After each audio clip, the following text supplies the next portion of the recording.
Good morning! Today, ibabahagi ko naman sa inyo ang ilan sa mga kaganapan sa aming pagbisita dito sa Northport.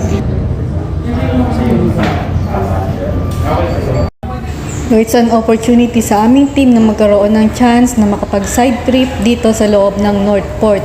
And so, ito nga po, nakasakay na kami ngayon sa tour bus and magkakaroon kami ng quick side trip. So, yan, makikita natin mga cargo vessels, mga cargo trucks, and ang nakikita nyo po ngayon, ang tawag dyan ay gantry crane.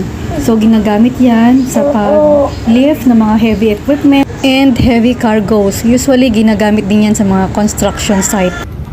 Alam nyo ba guys na ang trabaho ng isang gantry truck driver ay hindi basta-basta at kailangan dyan ay yung mga high-skilled driver talaga.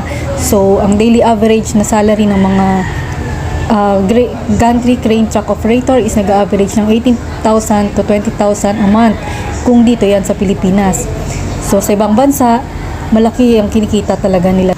So nagkaroon ako ng chance na mapasama sa team na nandito ngayon sa Northport as part of our job as logistics distribution team.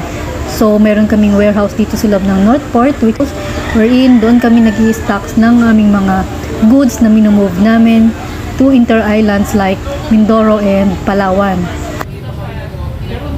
So, the purpose of our visit is para magkaroon kami ng idea on paano yung in and out ng mga goods dito sa pier and paano yung movement and yung timing ng pagpapadala ng aming hauler from planta to our warehouse. So, ngayon po ay palabas na tayo sa yarda ng Northport.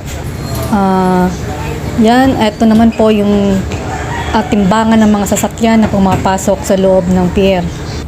Back to office muna kami. So, thank you guys. Bye!